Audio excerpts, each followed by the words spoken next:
Hi, I'm Stuart Grimley, State Member for Western Victoria and the State Leader for Darren Hinch's Justice Party.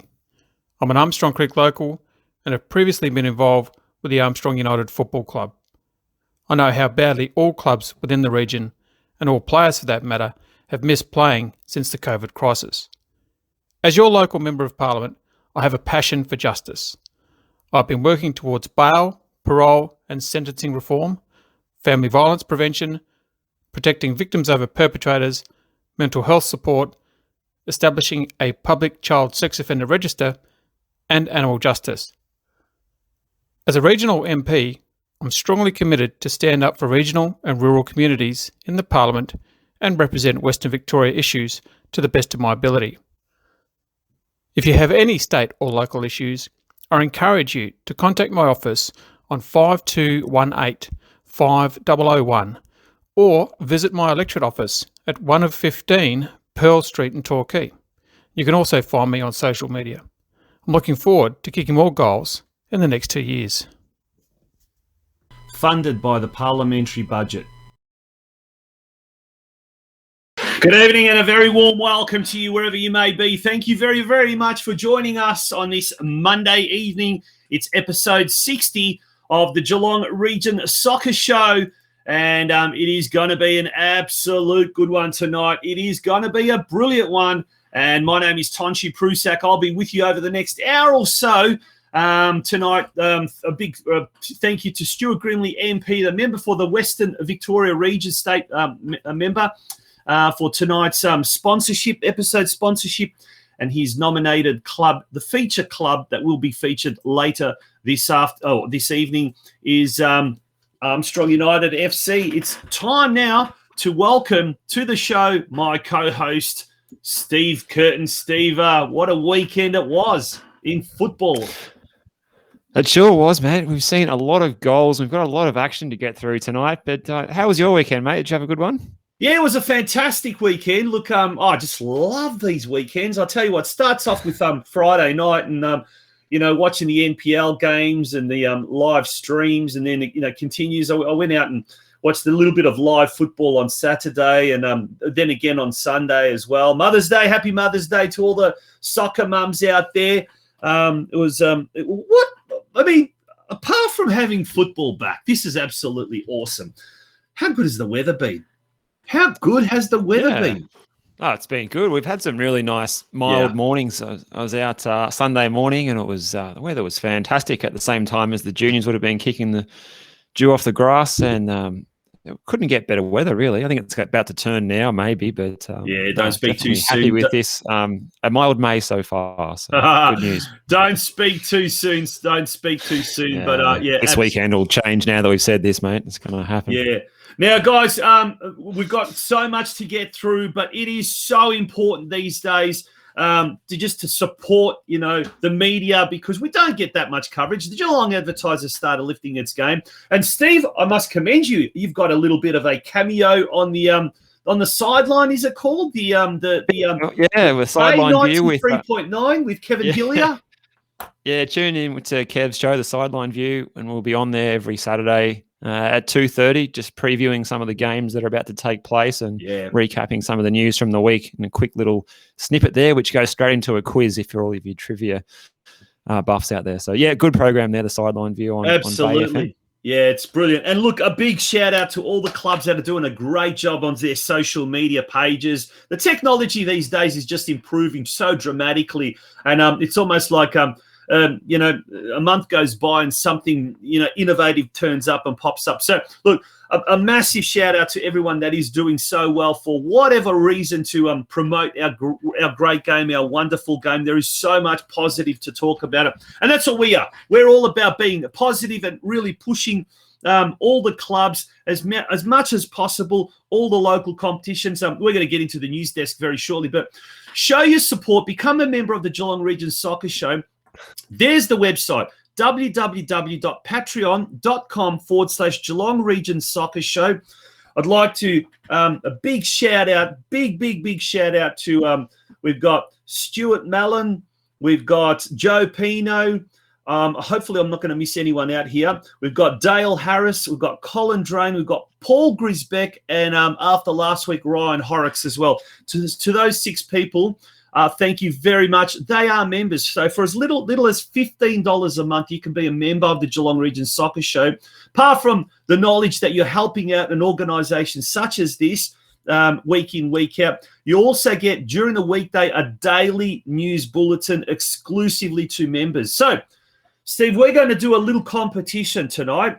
During the course of our program, the next person that becomes a member, if they nominate their club, so the next person that becomes a member, we'll get all the details. So the next person becomes a member. Sign up, www.patreon.com/Geelong Region Soccer Show. We will ask you for your nominated club, and in 2 weeks' time, we will feature that club. There we go. We will feature that club in 2 weeks' time. So it's over to you, ladies and gentlemen. Whoever signs up first, we will get that person, contact that person, and we will ask them who they nominate, and then we will talk about their club in 2 weeks' time. Now, Steve, I'm going to let you jump away because we're going to do the news desk. Let you get prepared for that. Lots happening, folks. So that website again, www.patreon.com/Geelong Region Soccer Show. We'll leave it up there, and don't go away. News desk on the other side of the break.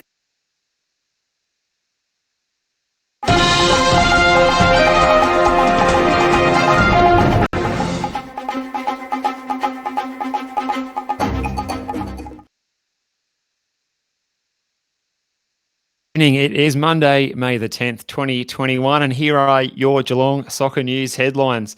And in today's round 6 of the FFA Cup draw, Victorian section saw our last remaining local side, the North Geelong Warriors, drawn at home against, drumroll, Avondale. So the powerhouse juggernaut at the top end of the table in NPL 1 is due to come down and take on the Warriors, and they've been going well in the Cup, not so well in the league, so that'll be a pretty tough encounter. I don't know what sort of squad Avondale will bring down, if they'll go all out. They might not. We'll have to wait and see. Yeah, and look, the Ray man, Brenton Ray, you are a legend. He every time he comes up with some sort of news headlines, he's got the latest. Look at that. North Geelong Warriors versus Avondale FC in the FFA Cup round 12 will be played either, this is what the Ray man says, Tuesday, June the 1st, or Wednesday, June the 2nd, most likely to be played at Alco Park. On the basis, Avondale FC have a Sunday 5 p.m. fixture against Heidelberg United, which is a big game. And Avondale, at the moment, joint leaders of the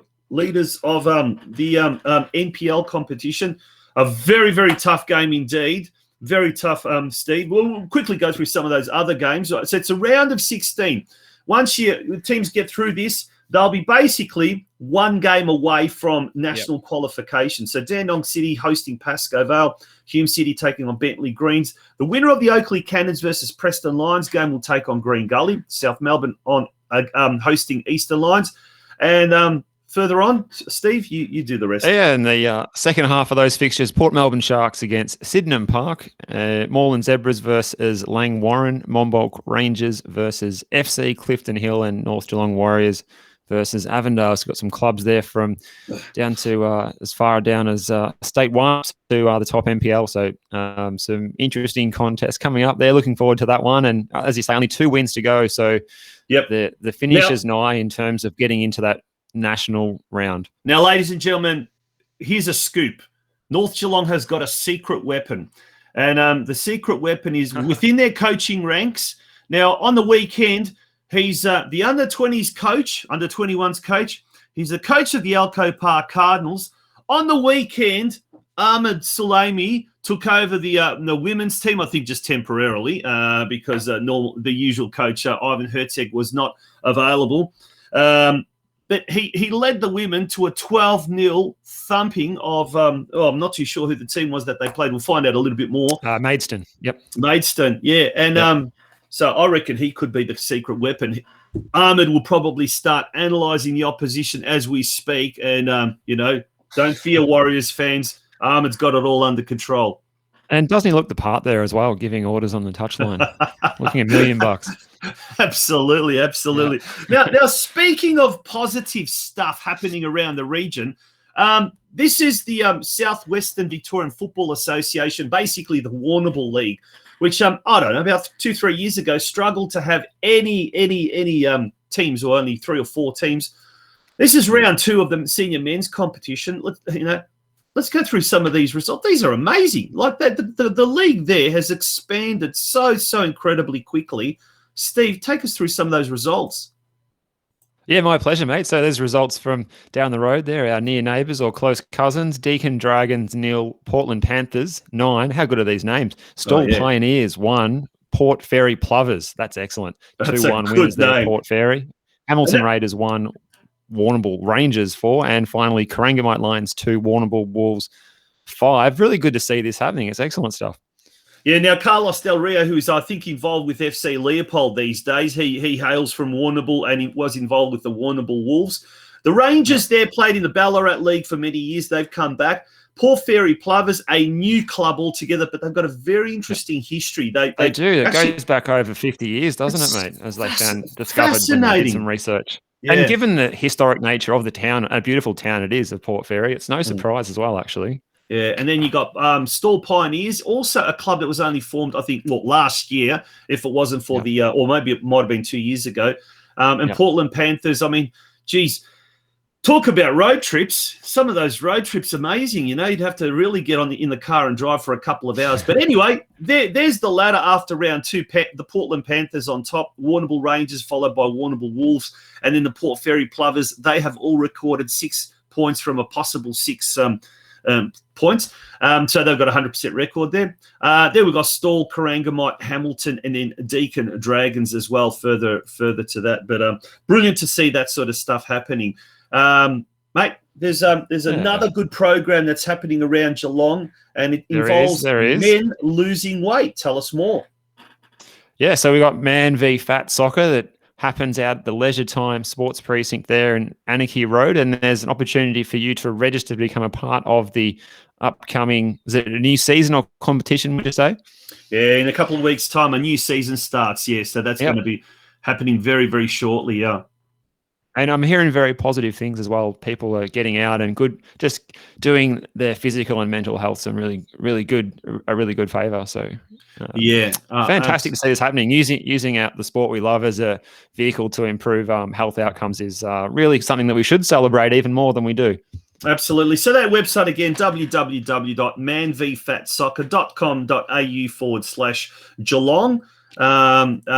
It's a good program. Wednesday nights about 7:00, and it involves effectively having a game of soccer with like-minded individuals, and at the same time aiming to lose some weight as well. Really important in this day and age. Now, Saturday night's VPLW round 5 clash between Geelong Galaxy FC and top of the table Burundara Carey Eagles. That's going to be at Stead Park.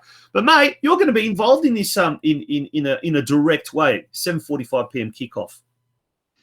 Yeah, well, I haven't been able to get along and enjoy the Galaxy team playing since 2019, and we got out there to see them at Stead Park very frequently. So it'll be my first time back watching the Galaxy play live, but also I will be, drum roll, behind the microphone. So looking forward to calling that one, Geelong Galaxy and the high-flying Burundara Carey Eagles, because they are top of the tree. Yeah, so if you can't get out there to Stead Park on Saturday night, it should be an absolute, it should be a good game, this, because Galaxy are in form now, as we saw from their trip to Eltham yesterday. Yeah, fantastic. Absolutely. And we'll touch a little bit more about that in our roundup, which will be followed up very, very shortly. But don't go away, folks. That roundup is only seconds away, and we'll be going through all the major leagues in the Victorian PL competition.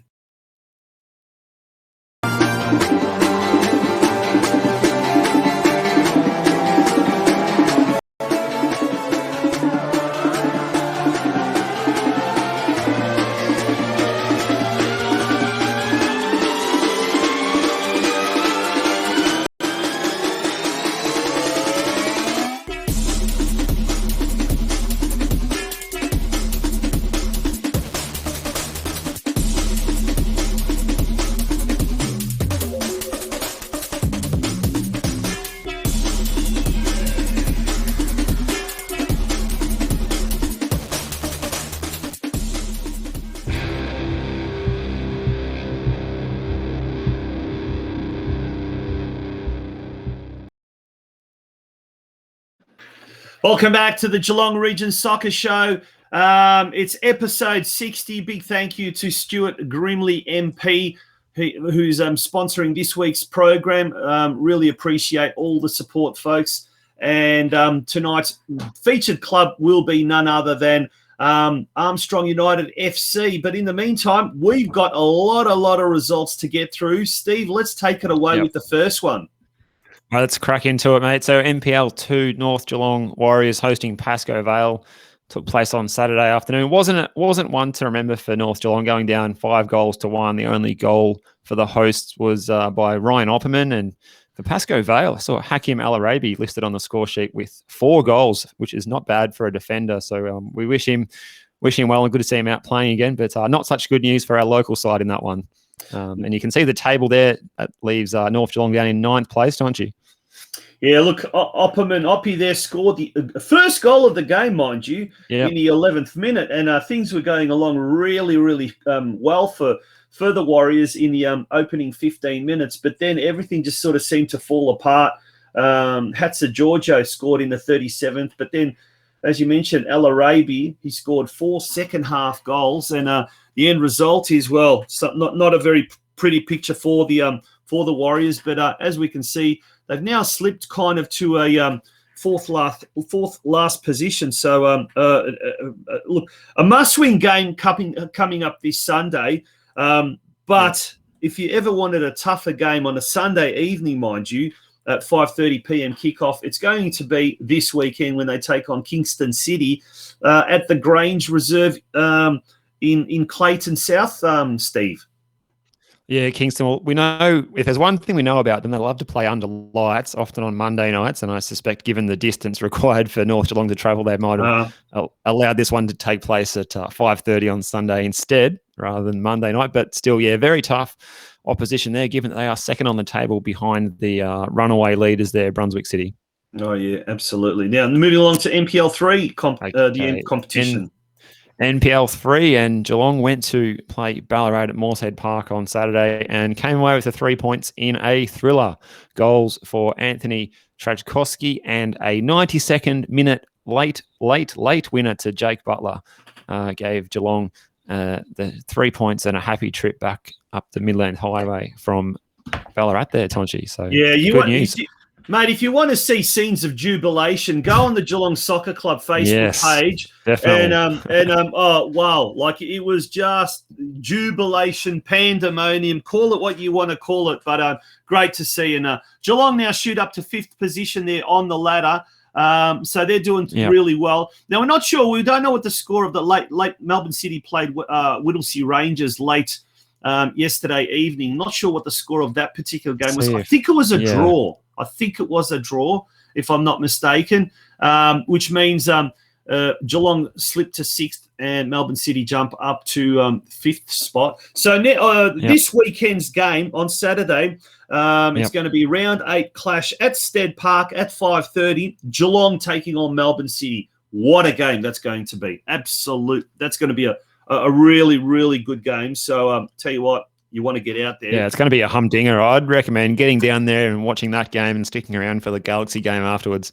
Yeah. State 1. That's my tip of the day.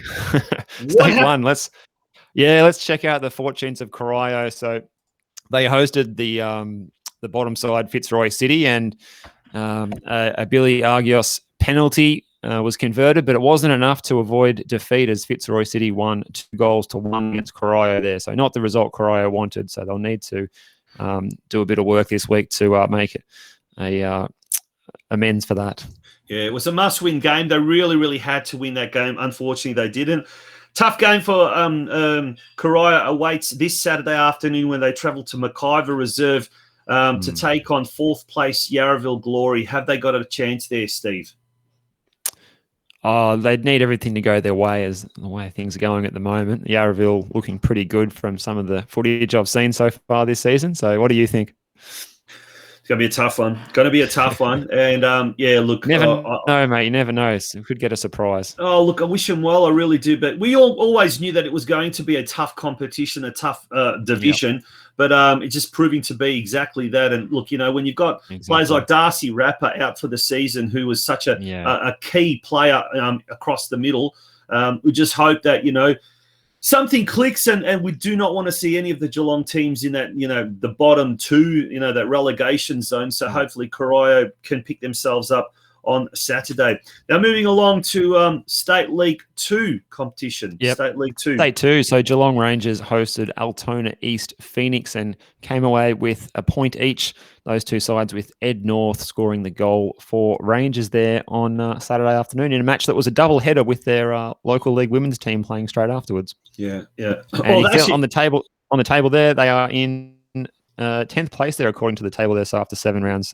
Also got a little bit of work to do, I guess. Yeah. Look, they've been picking up a couple of points here and there type of thing, but just seems not to be enough. I mean, they've picked up 8 points, which is not too bad from 7 games. Remember, it's a very young side, and look, you're expecting inconsistency as well. But look, this weekend, if ever there was a must-win game, this weekend is a true, when they say 6-pointer, Steve, this weekend's it's a 6-pointer. Absolutely 6-pointer because they take on Epping City. Now, a win there will shoot them away from that relegation zone and fire them, to 7 points away from the relegation zone. Epping City win. They're only 1 point behind the Rangers. Now, that game's going to be held on Saturday at Duffy Street Reserve. So wishing the Rangers all the very best. We've had one weekend, we've just finished, and we've had some great games, and we'll talk about some of the derbies that happen in the next 2 divisions. But, man, we're already looking forward to the next weekend. This is what I love about the winter soccer season, Absolutely. And just quickly on Rangers as well, mate, looking at that table, they're actually only a win behind 3rd place there, so it's very congested in the middle. So I think that ladder is a bit deceitful as well. Yeah. Look, you have a look right at the top there. Strathmore, who are 18 points, Hume United on 16. Look, those two sides are looking really good promotion candidates. But as you said, the rest of the teams, 3 points separates 3rd from 10th. So, very, very, very congested competition the State League 2 is. Now, State 4. And we had and we had a derby there. A big derby out at Bannockburn and Golden Plains. Well, it was their second derby they've been involved in this season and their second heavy defeat in a derby because they went down by 6-0 at home there when they welcomed Bell Park. Josh Talev with another 4 goals to add to his impressive tally this season, and goals to Ben McIntosh and Nick Nugent made it a painful day for the Plains, and Bell Park came home all smiles from that one, Tonci. And Bell Park looking pretty good there in 2nd place. Golden Plains stuck down there in the bottom 2. Yeah, no, not a good thing for the Golden Plains. They've only recorded that 1 win so far this season. And look, a great win for Bell Park. They do need to sort of keep within striking distance of Laverton. Laverton are just running away at the moment, 5 wins and 2 draws from their 7 games so far. The thing about Laverton, though, they're often involved in these very small goal-scoring games or low-scoring games. So they haven't got a very convincing goal difference compared to, say, Bell Park. So a good solid win and maybe a loss to Laverton could certainly change things. But another game that involved the Geelong team in that division, Surf Coast at home to Melbourne University Soccer Club. And they split the points there. It was 2-2. So Surf Coast now find themselves in mid-table with 10 points there. And Jaško Ikanovic was the dual goal scorer there for Surf Coast. But interestingly, for Melbourne University, they had a fella called Kirkland who also scored bagged a brace. So 2 players there who really dominated as far as that is concerned. Yeah, I wonder how often that happens where multiple goals are scored by both teams, but only by two different players involved in the game. Or even one player scores at each end would be even more extreme. In that match as well, Matt Humphries and Blaine Burrell both sent off, both picking up 2 yellow cards each. So there's implications for that when we look at the fixtures for next week. Yeah, absolutely. That's not gonna be something that's going to be good, unfortunately, for the Plains. But let's have a look at next week's fixtures, mate. Yeah, so next week we have got, just one moment, we'll just pull those up here. I've just lost them again. So next week's Men's State League Forwards, we've got a big derby, haven't we? It's Bell Park hosting Surf Coast at 3 o'clock there at Bell Park Sports Club. So expect a big crowd there for that one. But obviously, yes, as we just said, Surf Coast, as it appears, they'll be out without Matt Humphries and Blaine Burrell. So a couple of key players missing there. So Bell Park have got it. Bell Park have got a couple of big name players there, or players that really love the what's it called? They love the atmosphere of a derby game. Yeah. And Josh Talov has been a golden recruit for them this year, and his goal scoring form is just incredible at the moment. So he'll be looking to increase his goal kicking tally against the Coasters. The Coasters, though, they'll be very keen to start picking up a few points as well. But a good game that awaits there at Bell Park Sports Club on Saturday afternoon. A must-win game for Bell Park if they want to keep in touch with Laverton, and really for Surf Coast if they want to start niggling away at that promotion spot. Look, they're only 4 points behind Bell Park, so another one of those close and congested divisions. But yeah, a must-win game for both those sides. A draw won't do justice to either team, will it? Don't think so.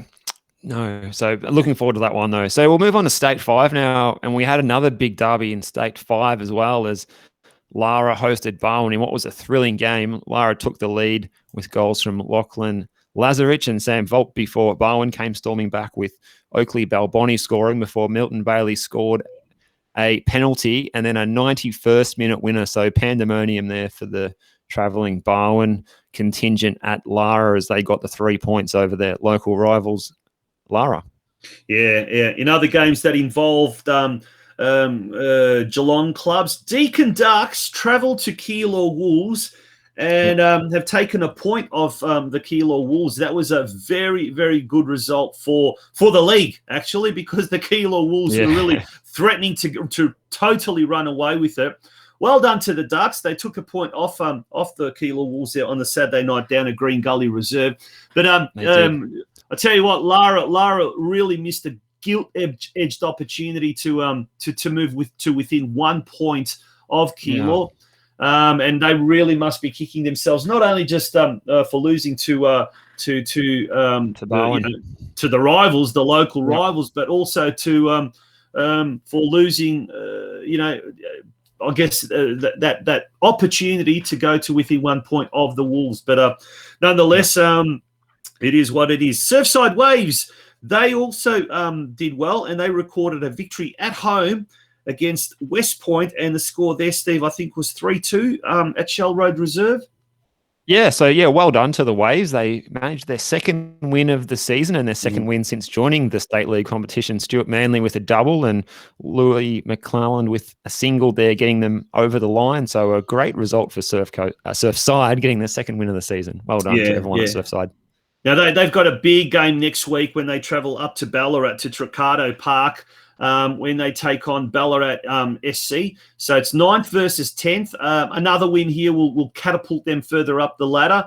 But if Ballarat overtakes them, then it's always that concern. It's always that worry that, you're going to slip. There's no relegation zone in State League 5. You can't go any lower than State 5 at the moment. But nonetheless, you don't want to have that wooden spoon sort of hanging over your head, particularly not in your first season. So an important game there for the Waves. We've got Barwon at home to Maidstone United. A game that you'd expect them to win. In fact, a game they need to win, but it's 5th versus 6th here. And look, Maidstone United, if they take the points here, they'll leapfrog Barwon. So it's one of those, once again, another 6-pointer, isn't it? Yeah, it is. So, Maidstone there sitting on 10 points and, Barwon on 13. What is the goal difference there? I mean, the positive 3, both of them. Actually, it's both the same. Yeah, but so exactly right. If they were to get beaten there, Maidstone. If Barwon were to get beaten, Maidstone would leapfrog them. But I don't know. I fancy Barwon to get a bit of momentum from their derby win. So. 5 o'clock this Saturday at Grovedale Reserve should be a good crowd there to see them, so they should do pretty well. And there's a big derby as well in State 5. Deakin University hosting Lara on Saturday at 3:30 at the university. What's unusual about that one is the kickoff time. It's not 5:30 p.m., which it normally is, but it's 3:30 p.m. But massive game. Deakin Uni taking on Lara United for the second week in a row. Lara will be involved in a big derby game there, and they'll be looking to get back onto the winners' track. They really will need to get back onto the winners' track. Really important game there, massively. So that should be pretty interesting. Cannot wait for that. Let's move very quickly to the women's competitions. VPLW first up, the Geelong Galaxy. How'd they go there? Yeah, second win on the bounce for Geelong Galaxy. Away from home, took on the Eltham Redbacks up there on the banks of the Diamond Creek on that nice synthetic pitch they have up there. Goals from Ashley Pickett, the captain Emily Sutcliffe, and one from Sierra Major. Bit of footage here on the screen for you now. And there was a couple of these goals were absolute bangers as well, actually. There's a couple of rippers in there. And I think by the time Sierra Major scores that one with about 5 minutes to go, she looks absolutely exhausted afterwards too. So hopefully they weren't too worn out from this game and this big trip home as well afterwards. Well, fantastic, facility there. It was obviously synthetic pitch here, the Eltham North. Yeah. Very picturesque part of the world. I think the Galaxy equaliser is coming up very, very shortly, so we might stay on the line, watch that footage there. But great to see the Galaxy after starting the season somewhat indifferently, losing their opening 2 games. They've really bounced back and they've won. They've captured 2 games or 2 wins from the last 2 games. As we mentioned at the top of the show, they do take on Burundara Carey Eagles, who are currently second on the ladder. So really important. First, is it? Yeah, actually they are. That's right. 4 from 4. 4 from 4. So they're going to be a tough side. 16 in the goal difference. Yeah, there we go. There we see the equaliser that came on. But it's going to be a tough game, that I'll tell you what. But look, you know what? Yeah. It will be an interesting game, and we're looking forward to that. So if you can't get out to Stead Park on Saturday, make sure to tune into the live stream on Galaxy FC's Facebook page. And they ought to be commended, Galaxy FC. They are streaming all their home games with commentary, and also some of the away games as well. So they're doing an absolute fantastic job. Good on them, and that's what we want to see. Now, moving along, then we go to State Women's League State 2. And this is where Lara United. Yep. Lara 6-1 winners this week at home over Craigieburn City. A hat-trick for Sophie Rasmara, 2 for Rachel Zara, and 1 for EJ Riley there. So the goals just keep coming for Ryan Horrocks' Lara side. The girls doing very well there. They're in second on the table behind La Trobe University. With a game in hand after we found out that Brighton have withdrawn, meaning that all of the goals scored against them and points accrued against them are basically null and voided. But we're not going to scrub that 23-0 win. That was still, they still did the business there. So exactly. in our eyes, at least, anyway. Yeah, absolutely in our eyes. But unfortunately, Brighton have pulled out, so now it's a 9-team competition. Look, Lara doing exceptionally well up there. Now, unfortunately, they would have been on 12 points and with the goal difference of about positive 100. But nonetheless, look, Lara United this week take on Spring Hills, a big game. It's second versus third. 2 teams that have won 3 from 3. They don't get bigger than that, I'll tell you what. And look, that's on Sunday. Kickoff at 1 p.m. at Lara Recreation Reserve. Another one of these massive games on the weekend. State League 3 and Ahmed Idris's coaching debut in the women's division. Look, he's just maintained the Warriors' marauding run or marauding start to the season. And the result there was quite exceptional, wasn't it? The Warriors thumping Maidstone United 12-0. Yeah, they did their goal difference, no harm there, going up to plus 32 with 4 goals for Jadranka Urseg and 3 for Louisa Kump, 2 for Olivia Ortiz, and singles for Zoe Tizard, Lara Herrich, and Shelby Aitken there. So very well done to the team there, looking pretty good on the top of the table. They're going to play at home next week and at 3 p.m. against Caroline Springs George Cross. And that's another good game. Caroline Springs, George Cross. A first-year women's team. They've actually got it's the first time that they've got a women's team. 3 wins and 1 loss so far from their opening 4 games. The Warriors have got a very, very handy goal difference there, but they've got Altona Magic breathing down their necks. And so another one of those games, a must-win game. So they'll be very, very keen to do well there. Mate, what we might do, shall we go and look at the shall we take a break? We'll take a break. When we return, we'll quickly look at the Geelong scene, and then we'll speak to our guests tonight. So don't go away, folks. Hi, I'm Stuart Grimley, State Member for Western Victoria and the State Leader for Darren Hinch's Justice Party. I'm an Armstrong Creek local and have previously been involved with the Armstrong United Football Club. I know how badly all clubs within the region, and all players for that matter, have missed playing since the COVID crisis. As your local Member of Parliament, I have a passion for justice.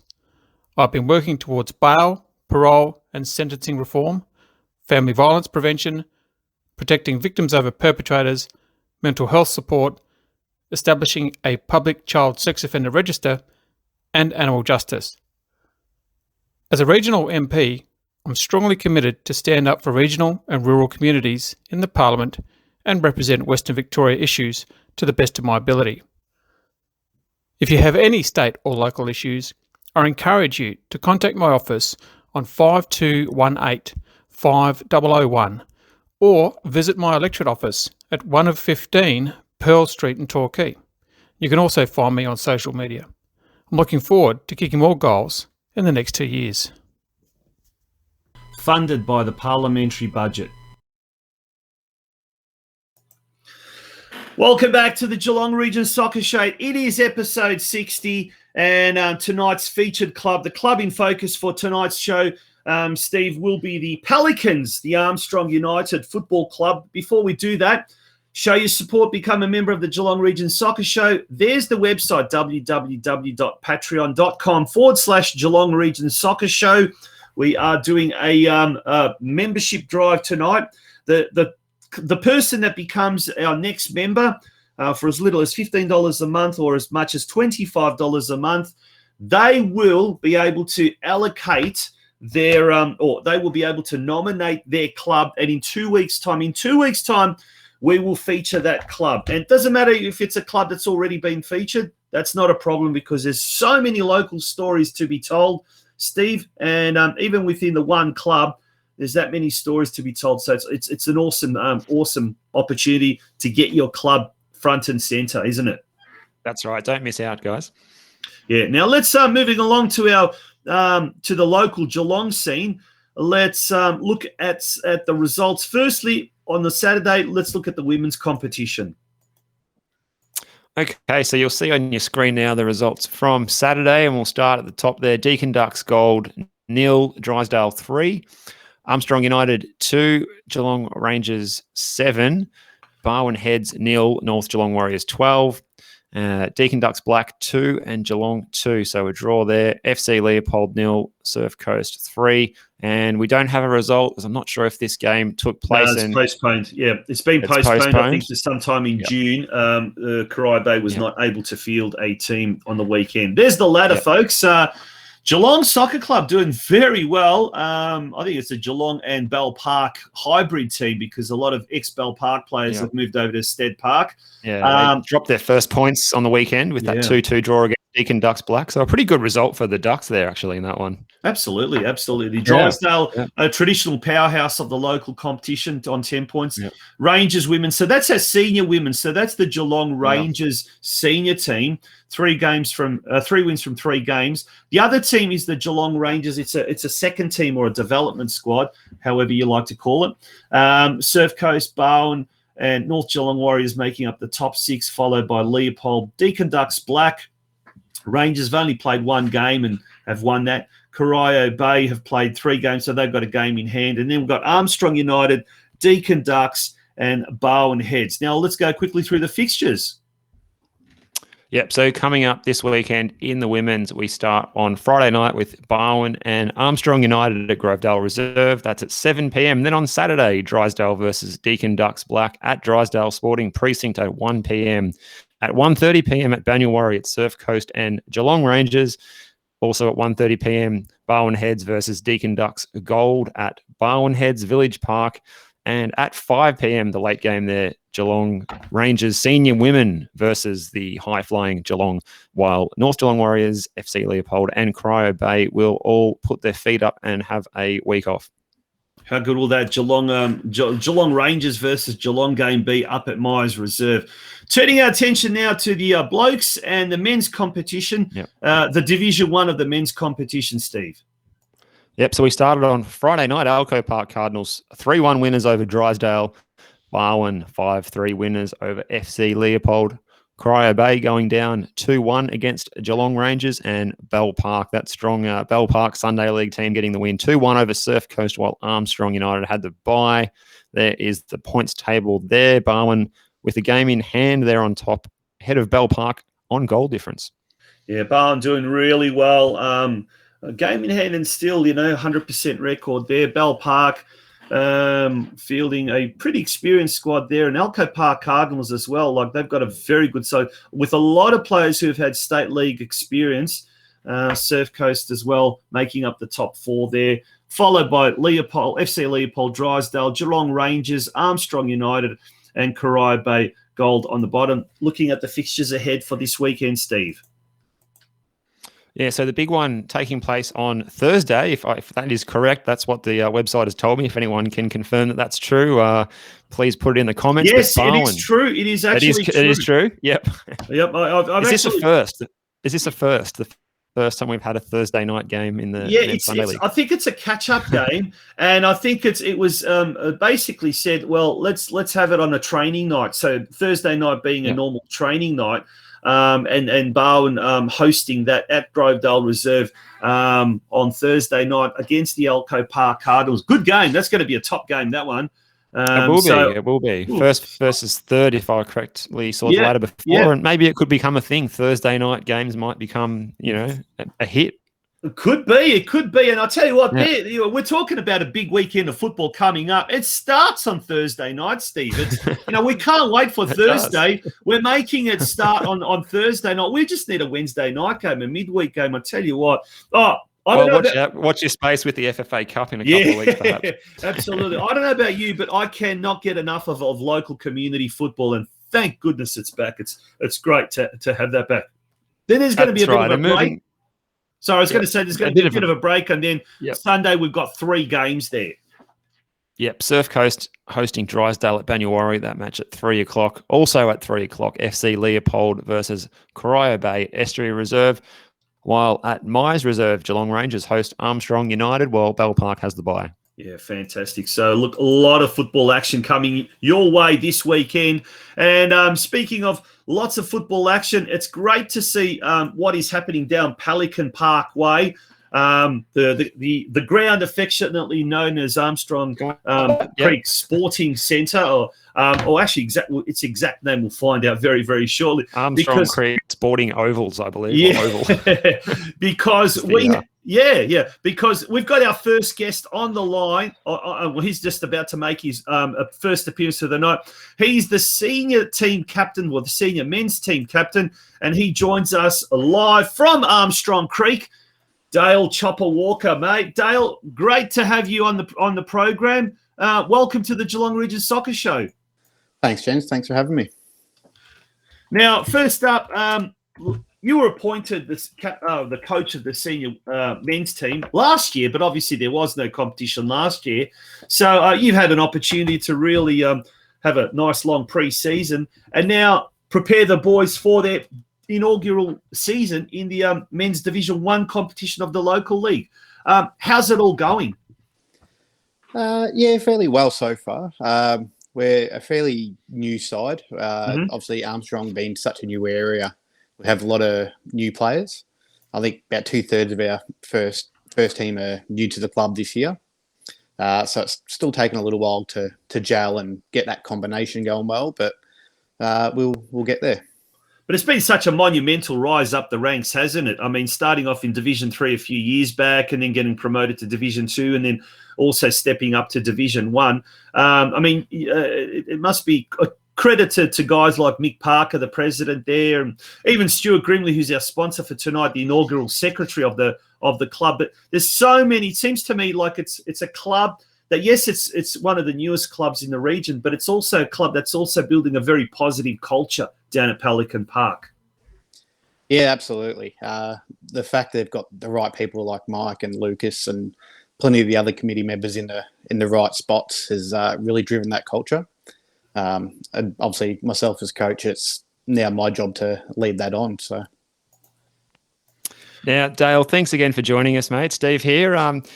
How are you enjoying your coaching, and also how's the addition of Jamie Greenhill to the coaching staff been? He sees doing a good job with the Resi side getting a win yesterday. Yeah, Jamie's done really well coming in. Moved over from England not too long ago. New in this year, the boys have really taken to him. He's quite an experienced or ex-player, and he's brought some really good points to the club. Now, in the pre-season, mate, you were involved not only in a coaching sort of capacity, but also a playing capacity. Now, this is where we're talking about the culture of the club and the positive kind of camaraderie that does exist. You guys were involved in the Masters or the Masters Summer League. Tell us a bit more about that. It was obviously originally set up to help with men's mental health, which obviously after last season, the COVID, it's been a tough year for a lot of people without football. So the club decided this year would put our team in for the first time, and we had a great time. It was generally good-natured. There was obviously a few games that got a bit willing once everyone walked onto the park. We all get a bit of white line fever occasionally, but no, as a whole, it was well-natured and some really good quality football. And we can see some of the photos there of you can just see that positive camaraderie that does exist. That just seems to be sort of permeating through all of those scenes. And we've got a couple of photos there of the women's as well. And we'll be talking with Lucas Ellis a little bit about that as well as the juniors. But mate, you've been on the scene. You've been in the Geelong soccer scene for a while. Been involved with a few clubs. How would you compare? What is being created at Armstrong United with, some of the more established clubs that you've been involved with? The guys in the committee are doing an amazing job. Obviously, with the area just blowing up, we were only a couple of players short of having a third team for the men's this year.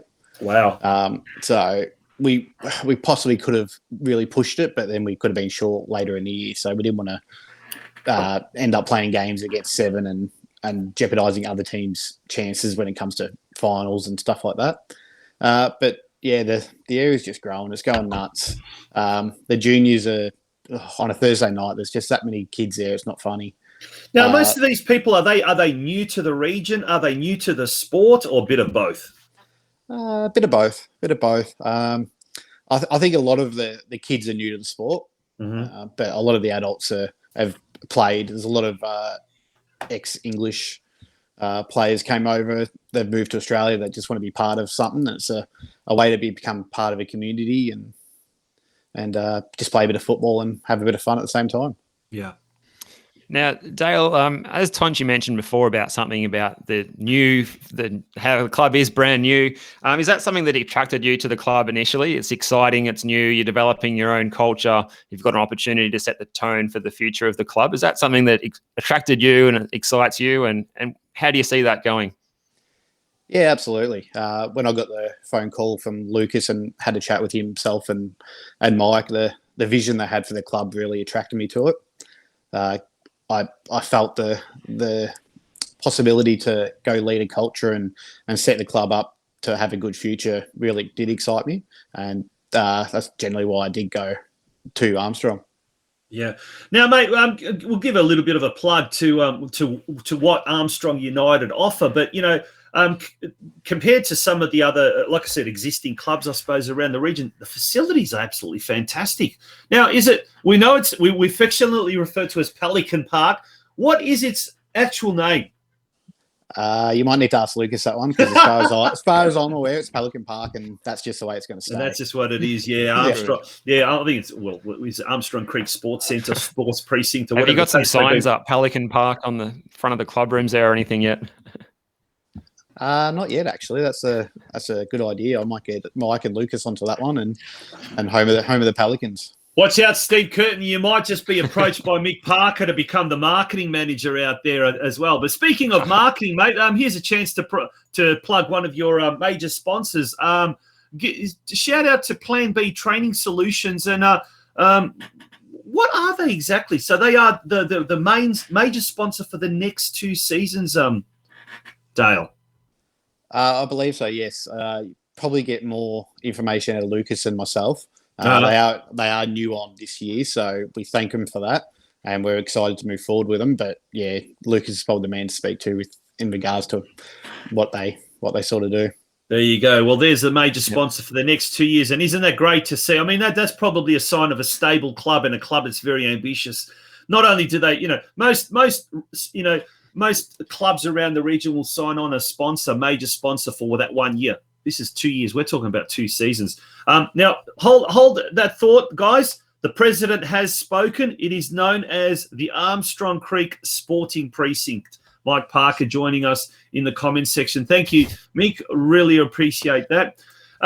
Mate, who have been the standout players so far? I know coaches never like to, single out. I always ask this question because in the hope that one coach will break the trend. But who have been the players so far that have really impressed you with maybe not so much just their performance, but their I guess their persona around the club, in the dressing room, etc., etc. As a coach, I really should name names, but our skipper Gavin Walker's lead by example every week. Any relation? No, he's not, funnily enough. But yeah, he leads by example on and off the field. He's part of the committee. He lives there pretty much, and he does a lot of work around the club. He gets around the boys. He's quite a positive figure. Obviously, we haven't started the season great with a couple of losses and a draw, but he's really getting around the boys and making sure the banter and stuff like that's really up there still. Now we've got another Walker and that's also Dale, made a comment here. Sorry. You go, Tonci. An awesome family culture. And is that any relation, Robin Walker? Yeah, that would be my wife. So, funnily enough, yeah, she's obviously watching in the other room. And if you don't mention her, she'll probably kill you. Yeah. Did you spoil Robin? By the way, it was Mother's Day yesterday. Did you go out and spoil her? Did you? As much as I can. Yeah, the kid's done a fair bit for her, so it's always nice. Robin has been involved in football herself and was involved in the All Abilities a few years back as well. So that's great to see. Real footballing family involved there at Armstrong United FC. Sorry, Steve, I cut you off. You were going to ask a question. Yes. How have you found the step up to playing in the Geelong? I think I've got an internet problem tonight. I'm acting like Craig Filer. How have you found the step up for the squad to the Geelong Div 1 competition? Has it been what you expected? Well, I wasn't around when they were playing Division 2. I've come from state leagues myself and State League 5, and the quality of State 5 and Division 1 are very, very similar. Right, is that right? I believe it is. Yes, There's really not much difference.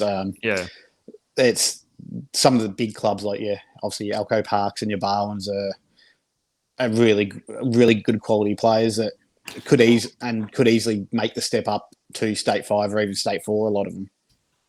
Oh, from what I'm hearing, there's a lot of those guys that cannot play Saturdays and can't commit to playing on a Saturday, and hence why they play on a Sunday or the weekend competition or the local competition, and certainly the quality is thereabouts. I mean, Surfside Waves are doing reasonably well. Like they've stepped up and they've 2 wins now from their opening, I think, 7 games, and they're just sort of starting to find their feet there. So what you just that observation is a really interesting one, mate. We're going to stay online if you like. We're going to bring on Lucas now. Lucas Ellis. He's the technical director, so we'll bring him on as well.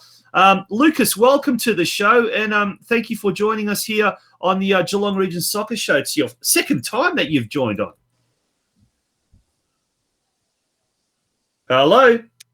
Oh, we might need some audio. He might need some audio, yep, as he switched himself off. Hello. I can see his lips are moving.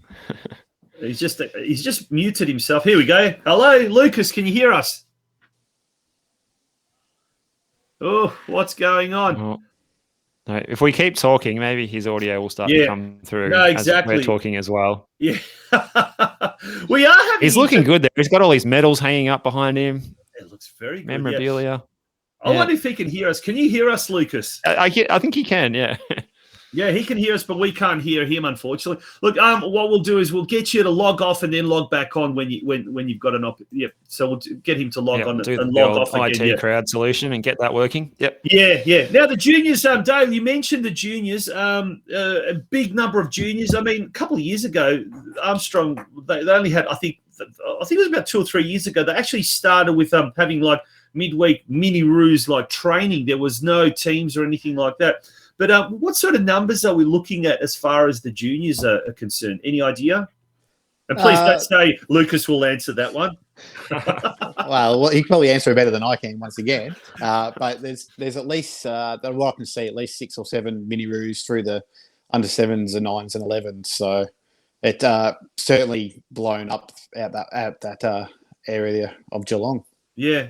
Oh, it's great to see, and it is a whole vacuum there. I mean, obviously, Armstrong Creek and the entire area there is going to become what do they call it, a super suburb. So it's certainly an area that really can and should, be catered for by the round ball code. And then we've got Lucas back on. Lucas, are you there? Can you hear us? I can hear you. Got me there? Oh, yay! We are scoring goals tonight. We Success. Are. Yeah, actually, I like Stuart Grimley's advertisement or sponsorship where he says, "I look forward to kicking goals," and that sort of because obviously Stuart being a inaugural secretary of the club, I love that motto. But it's a motto that really encapsulates the Pelicans, isn't it? Like kicking goals, not just on the field but off the field as well, Lucas. Yeah, that's a really good analogy of how we tend to operate there. It's not all about football at Armstrong United. It's although we are a football club, but we really do pride ourselves on, as Robin quite rightly said, is our culture, and as Dale mentioned, also our culture is one of our biggest things that we really work hard on, and trying to make sure our foundations are nice and strong before we become a big powerhouse in the Geelong region. Mm-hmm. Very good. Lucas, pleasure to have you back on the show for a second time, and good that we can speak and communicate now. It's all working lovely. So now we've just had our female football week. Let's tell us a little bit about what's happening with the women and girls angle down at the Pelicans. Thank you for bringing that up, because that's really close to my heart. The girls down at Pelican Park are a bunch of new girls to the club. And they're so resilient, and they just keep on fighting and battling on and enjoying their football. Every week they know they're up against it because they haven't played a lot of football, but they continue just to go out there, have fun and learn and just enjoy the game. When it comes to culture, our females senior women's side are certainly the leading lights and of what a football club should be like. So I'm really proud of the way the girls go out there every weekend, Friday or Saturday, and they had a great result against Drysdale on the weekend just gone, where it was a defeat, but Geelong Soccer Club weekend just gone. But so they should be really proud of themselves, and from a committee point of view, we're really proud of them, how they conduct themselves. But I mean, we've got some photos there of the girls, and you just look at the smiling faces, that closeness, that camaraderie, as we talk about, and it all goes back to what we were talking about, that culture. And okay, they're not doing too well. Look at those couple of smiles there. It's fantastic, you know. All right, maybe they're not doing so well on the results, but certainly look to me that off the field, you know, a connection, that closeness. It's fantastic to see. It really, really is. And kudos to what you guys are creating down there at Pelican Park. And that's just one example of what you guys seem to be doing well off the park. Yeah. As I said, we're really proud of them. And at the start of the year, Football Australia, Victoria decided to put them all into one division. We had our concerns with that, and we put it to the girls, and we had a chat about it, and they looked at me back at me sternly and said, "We're going out there to have fun, and we're going to have a serious crack." So it was really pleasing to see, and as I said, very proud of them. Speaking of which, I mean, we've seen there's 13 teams in the competition now. Rangers have entered a second team and whatnot, and there does seem to be a big difference between some of the top 3 or 4 teams and the rest of the field. Has there been any talk of splitting that field up in 2 divisions at the halfway mark or anything like that, or is it just going to remain a single competition or single division competition for the rest of the year? To my knowledge, and I'm missing the GRFC meeting tonight just for you guys, so I'm not too sure. I'm not too sure of the update from the last notification that came out from Football Victoria. Yeah. But to my knowledge, we'll be playing. Everybody plays each other once, and then we get divided up into 2 from there. So effectively, it's a 11-game qualification period. Qualification period. Yeah. And then we get divided up from there. So unless that's changed, which I may not know about, but that's what I'm led to believe at this stage. So are we led to believe that Mick Parker's had to step in and go to be the club representative at the meeting tonight? You know, no, I threw Gav Walker to the wolves tonight. Okay, right. He must be cursing. He must be saying, "What have you done to me?" Those GRFC meetings can sometimes be a little bit boring. But yeah. Anyway, moving along to things that are not so boring. Some exciting things. We talked about the juniors now. Dale wasn't able to give us a full details of the juniors. He said that you're the man to tell us. Numbers, what are we looking at as far as numbers and some of the teams this year? And where has been the biggest growth? Has it been in the mini roos? Has it been in the juniors? Has it been in the older age groups? Where's the biggest growth that the Pelicans are experiencing? Yeah, well, the biggest growth we've got, and unfortunately we don't have any competitive juniors as yet, so we only go to under 11s at this stage. However, the numbers from under 11s downwards, there's 2 teams in each age group, 2 11s, 2 9s, 2 7s. Oh, wow. And we're also running one of our senior players is running a clinic on a Thursday night for the under 5s, and we get some really strong numbers to that as well. So that's and as Dale was alluding to earlier, the numbers there on a Thursday night, we're struggling to find the blade of grass for the seniors to have a kick on. There's that many kids running around, so it's fantastic down there. Steve. And just looking at those uniforms on a different note altogether, are they possibly the best uniforms going around in Geelong at the moment, with the blue with that striking orange contrasting? It looks really, really good. I have to say it's as good, if not better, than any other uniform in the comp, just about. Yeah. Well, just be quiet when you're saying that one, because Mike Parker designed them. So I think originally they were kind of the orange and the blue, which is kind of Villawood's colours, weren't they? And then the big move has been made over to Warra-Lily. But regardless, those they are very, very classy looking uniforms. Absolutely fantastic, that's for sure. We do pride ourselves in the way they on our strips, and even this year's strip with our new sponsor, Plan B Training, providing 2 years worth of sponsorship to us, has come on board. And this year's strip's just as nice as the previous years. Yeah. Tell us a bit more about Plan B Training and what they offer, and how did it come about that you were able to get them as a sponsor for not just 1 but 2 years? Yeah, it certainly shows a lot of commitment, doesn't it? It's a lot of money for a small business to come on for 2 years, and Plan B, operated by two of our players, Tom Burns and Chris Carney. So they're only relatively new to the club, as of the previous season. But they offer training in scissor lift, vertical lift, boom lift, forklift licenses, training cards, and so forth for your constructions and so forth. So anything you need in that side of things, they can offer it. They've got 2 sites, one in Campbellfield and one in Geelong here. Oh, brilliant. Absolutely brilliant. That's great to see, and well done to those blokes and well done to the club for being able to attract that type of a sponsorship as well. Now, mate, your role is technical director. Is that of the whole club, or is it just the juniors, or how does that work? No, it's of the whole club, but I am supported more on a broader spectrum with the junior coordinators, Moses Machow and Gav Walker, who closely monitor the juniors.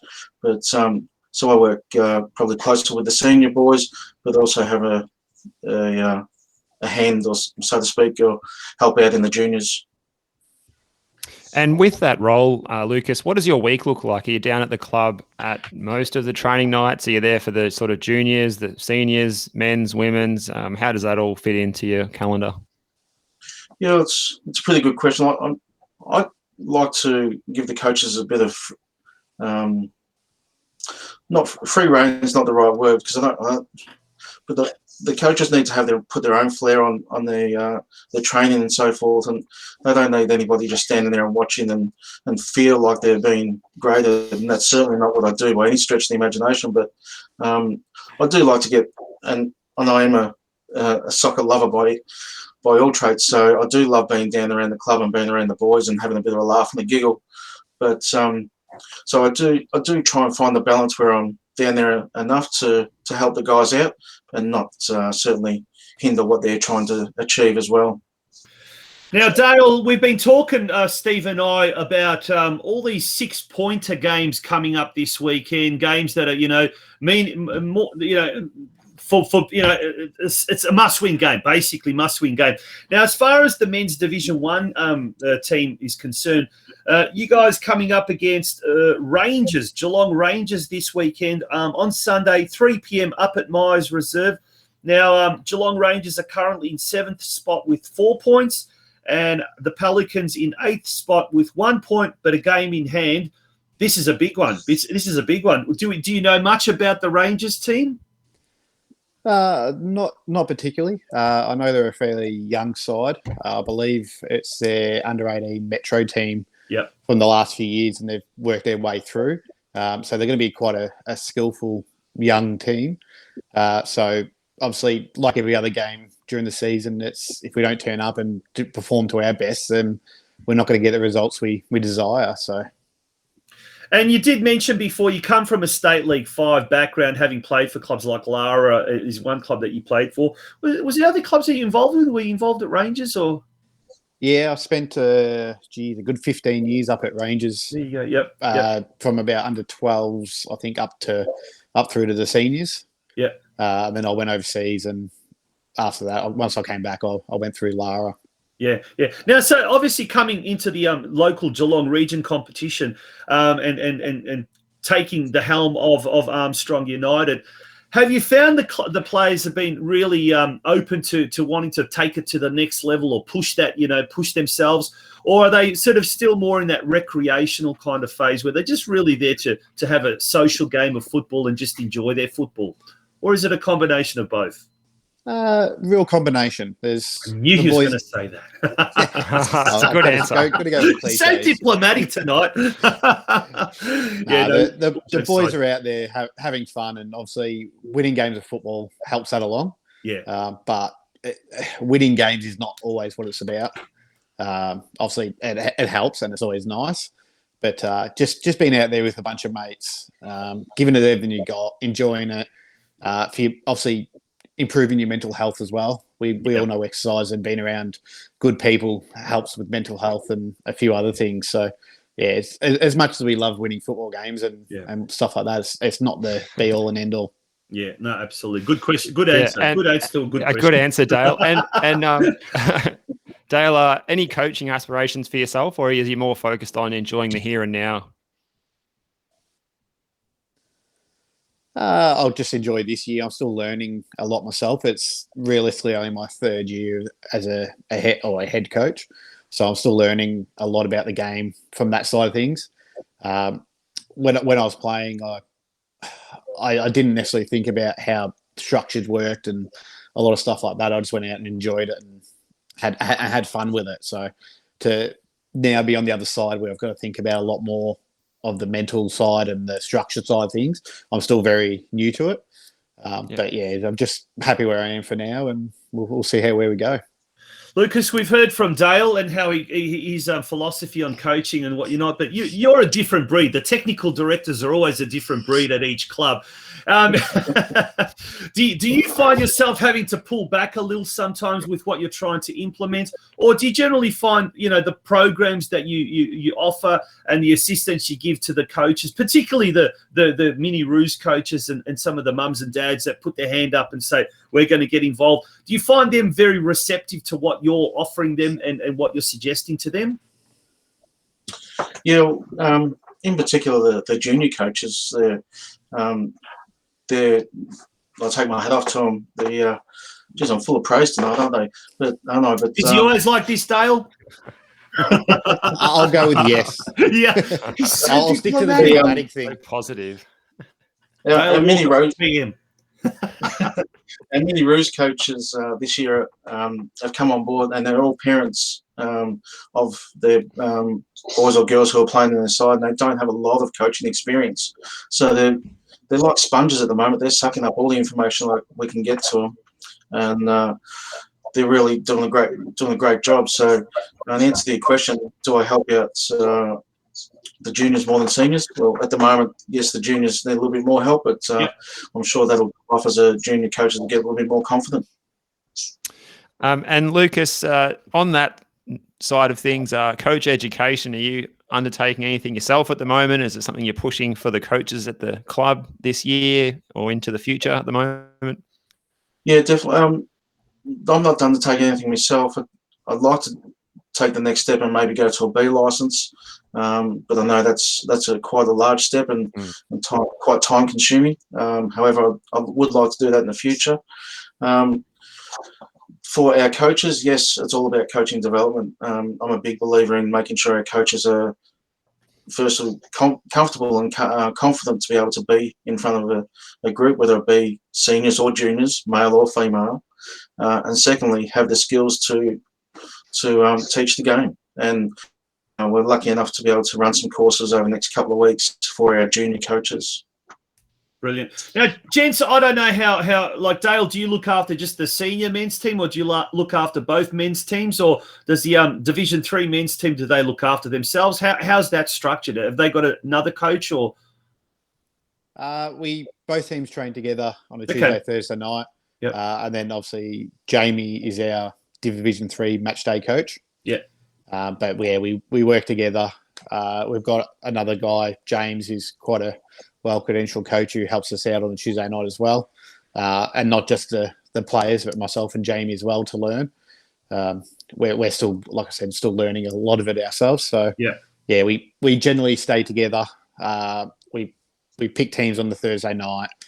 We encourage both teams to get to the other team's game as much as possible to support. Yep.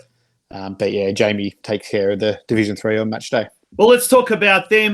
They're doing quite well. They're actually in 7th spot in Division 3 out of, I think it's about 65 teams in Division 3 or something like that, isn't it? No, it's actually a 15-team competition. So mid-table, but also a game in hand. On Friday night, in fact, the Armstrong United Pelicans taking on Barwon Heads at Village Park in Barwon Heads, 8:30 p.m. kickoff game there. And the Barwon Heads, I think they're third or something like that. So they're 4 points ahead of the Pelicans, but a win there will do wonders for Armstrong United. You guys will jump up 2, 3, possibly 4 spots, depending on the outcome of other results. So, any Pelicans fans, anyone who wants to see that lovely uniform, the blue and orange uniform in action, Friday night against Barwon Heads in the Division 3 clash, and that's at Village Park, 8:30 p.m. We've got the men's on Sunday up at Myers Reserve at 3 p.m. And the women, where was the women playing? They're playing, who was it? They're playing Friday night as well. Friday night as well. And that was against, who was that against? Barwon. Barwon, was it? Fixtures, yeah. That's right. At 7 p.m. 7 p.m. at Grovedale Reserve. Thanks, Steve. Yeah. Gents, thank you very much for joining us on this Monday night. We really appreciate it. And it's just fantastic to get an insight into all of the clubs around our region. And Jamie's just jumped in as well, and he says, Jamie Greenhill, he goes, go on the pals. Yep, thank you very much, Jamie. And thank you to everyone who's joined the show tonight. Really appreciate it, but especially to you, Dale, and you, Lucas. All the very best for the year ahead, and not just the year ahead, but certainly for the foreseeable future with the Pelicans. Thanks, guys. Thanks for having us. Thanks, guys. Absolute pleasure. Thanks, guys. Was, two of the nicest blokes, and certainly one of the most diplomatic men you'll find in Dale Walker and Lucas Ellis from the Pelicans. Great to have those two on, and it really is so interesting to get a real insight into. It is the newest club in the region, Steve. Yeah. If we don't count Port Fairy Plovers and Stall Pioneers. We'll stick. Well, great to have those clubs kicking off, but just sticking to our region. Yeah, the newest club and an exciting opportunity they have in that growth area. It's meant to be going up to 70,000 people in that growth area by the time it's all finished out there. So that's a big population. You wonder if maybe we'll have a couple of clubs out there in the future, even Tonci. But for the moment, they are flying the flag for that growth area and doing really well. And it's exciting to hear they've got so many juniors happening in that age up to the under 11s, and then they'll be able to push them into the competitive ages as they progress through the ranks and then into the senior team. Who knows? Could be in the state leagues in the future. Anything's possible, right? Yeah, no, absolutely. And look, really the sky is the limit. And but I like what they're doing. They're not trying to grow too big too quickly, even though their men's competition or men's division team has gone quite, astronomically from Division 3 to Division 2 to Division 1. But you heard the gents there. They could have had 3 teams this year. They decided not to, then they'll have a shortage of players at the end. So it's very smart thinking in the way they're going about it. The women as well, look, they're going out there to have a red-hot go. And it's that attitude that's just so pleasing and great to hear. Yeah, so positive. Yeah. Now, we would love to be able to say that we've got a member that has joined up. We've still got a few more minutes. Look, we'll extend this invitation to the end of tonight. If you show your support, you become a member of the Geelong Region Soccer Show by going to www.patreon.com/Geelong Region Soccer Show. We will, if you join tonight and you're the first person to join or the next person to become a member, we will get in touch with you and we will ask you for your nominated club. And in 2 weeks' time, we will feature that club. At the moment, we've got 6 members. Lara United have provided 2 members. Barwon Soccer Club have provided 2 members. And I guess now North Geelong Warriors, in a sense, have got 2 members as well. Both of those members, Joe Pino and Stuart Mallon, their kids play at North Geelong Warriors. So we've got 222, Barwon, Lara United, and North Geelong have provided 2 members each. What about the rest of you clubs? Come on, we need your support. On that note, Steve, thank you very much for being a part of tonight's show. It's been a good show. It's been really, really interesting. And next week's program, it will be North Geelong Warriors, the club in focus. Thank you to the sponsor, Harcourt's North Geelong Real Estate. They will be sponsoring next week's program. They have nominated their club, which is going to be North Geelong Warriors. And if we get someone from North Geelong Warriors becoming a member, for the next 2 weeks, we'll have North Geelong Warriors. But let's go Geelong Soccer Club. Let's go Bell Parks Soccer Club. We haven't had anyone from them this year. We'd love to have them. Corio Bay. Are you out there, Corio Bay Soccer Club? We'd love to have them. FC Leopold Drysdale Soccer Club. What is going on? We could name them all, can't we, Steve? But We want to feature these clubs. We want these clubs to be featured. So on that note, mate, what awaits you for the rest of the week? Well, where do I start? Well, I'm just looking forward to that Saturday night fixture out at Stead Park. It should be great. Galaxy against the Burundara Carey Eagles. Looking forward to being out there. What about yourself, mate? Should be good. Yeah, no, I'm just looking forward to. I've got a birthday party that rules me out this weekend, going to a Saturday night clash there. But hopefully, might even Friday night or even Saturday pop out and watch a little bit of live football action. Maybe even out at Bell Park Sports Club, Bell Park Soccer Club taking on Surf Coast. That should be a good local derby. Deakin Ducks as well taking on Lara United. So I'll tell you what, whoever becomes a member in the next hour or so, if I'm available, I will go to their next home game. There you have it. Mate, on that note, thank you very much for joining us, and we'll catch up with you on the Sunday night. You are the new special guest host for the Football Out West show on Sunday night. Craig is unavailable, so you'll be stepping in. So we'll get double dose of you, Steve, this weekend. That's it, mate. Always a pleasure. And it's going to be a big show Sunday night. We've got a very special guest from a A-League club coming on the show, I believe. We will mention that a little bit later on. But, from an A-League club side, you can always narrow it down, Football Out West must be the Western Suburbs. Which club is in the Western Suburbs? Yeah, that's all we're going to say. Good on you, mate. Good Excellent. night. All right, thank mate. you very much for being a part of tonight's show. Good night. Hi, I'm Stuart Grimley, State Member for Western Victoria and the State Leader for Darren Hinch's Justice Party. I'm an Armstrong Creek local and have previously been involved with the Armstrong United Football Club. I know how badly all clubs within the region, and all players for that matter, have missed playing since the COVID crisis. As your local Member of Parliament, I have a passion for justice. I've been working towards bail, parole and sentencing reform, family violence prevention, protecting victims over perpetrators, mental health support, establishing a public child sex offender register, and animal justice. As a regional MP, I'm strongly committed to stand up for regional and rural communities in the Parliament and represent Western Victoria issues to the best of my ability.